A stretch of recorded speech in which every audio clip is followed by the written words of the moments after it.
Hi అండి, welcome to Nellore kitchen and vlogs. నేను మాధవి. చాలా చక్కగా కనిపించే చక్కెర పొంగలి ఇంట్లోనే గుడిలో ప్రసాదం లాగా తయారు చేసుకోవచ్చు. చాలా బాగా కుదురుతుంది. ఈ కొలతతోటి చాలా బాగా వస్తుంది. ప్రసాదంగా చక్కగా ఉంటుందన్నమాట. ఈ చక్కెర పొంగలి చాలా ఈజీగా తయారు చేసుకోవచ్చు కుక్కర్లో. ఓసారి చూసేద్దామా దీని తయారీ విధానం. చల్లగా కూడా ఇలానే ఉంటుంది. ఎంత బాగుంటుందో.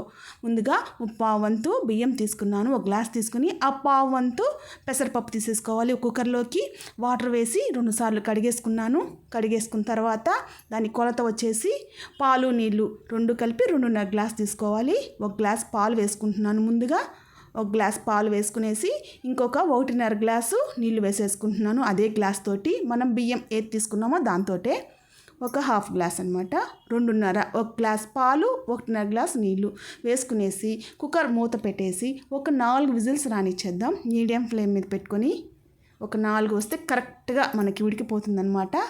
ఆవిరిపోయిన తర్వాత చూపిస్తాను చూడండి ఎంత బాగా వచ్చిందో. ఇదిగో కరెక్ట్గా ఉడికిపోయింది. అడుగంటకుండా నీట్గా వచ్చేసింది. చూసారా, అటు మెత్తగా కాదు గట్టిగా కాదు, బాగా ఉడికిపోతుంది. 2 కలగలిసి ఇలా ఉడికితే సరిపోతుంది. దీన్ని మళ్ళీ పొయ్యి మీద పెట్టేస్తున్నాను. పొయ్యి మీద పెట్టేసి మనం ఇందాక కొలత తీసుకున్నాము కదా గ్లాసు, ఆ గ్లాస్ తోటి 1.5 గ్లాసు చక్కెర వేసేసుకుందాం. 1.5 గ్లాస్ సరిపోతుంది. ఇంకొంచెం తక్కువ కావాలంటే తక్కువ వేసుకోండి, వద్దు అనుకుంటే అంత ఎక్కువ. ఇలా మొత్తంగా కలిపేసుకుందాం. ఇంకా వాటర్ ఏమీ వేయాల్సిన అవసరం లేదు.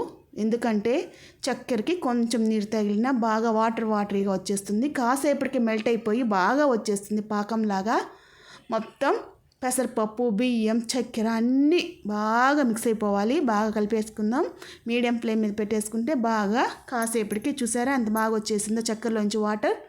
అంతే, ఇలా చక్కెర అంతా బాగా పాకంలాగా వచ్చేసిన తర్వాత ఒక చిటికెడు ఉప్పు వేసుకుందాం. వేసుకున్న తర్వాత 1 స్పూను మంచి నెయ్యి వేసుకుందాం. చాలా బాగుంటుంది. యాలకుల పొడి వేసేసుకునేసి బాగా కలిపేసుకోవాలి. రెడీ అయిపోయినట్టే చాలా వరకు. చూసారా కరెక్ట్గా వచ్చేసింది. ఆ చక్కెర పాకం కాస్త వాటికి బాగా పట్టేసి ఎంతో చక్కగా వచ్చేసిందనమాట. ఈ నెయ్యి కాస్త కరిగిపోయి బాగా కలిసిపోతే ఎంత నెయ్యి వేసుకుంటే అంత కమ్మగా ఉంటుంది పొంగలైతే. అంత మంచి సువాసనతో కూడా వచ్చేస్తుంది.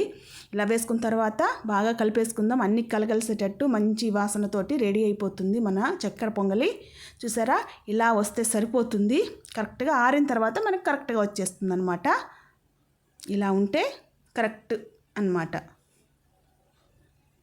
ఇప్పుడు దీన్ని తీసేసి పక్క స్టవ్ మీద పెట్టేసుకుందాం.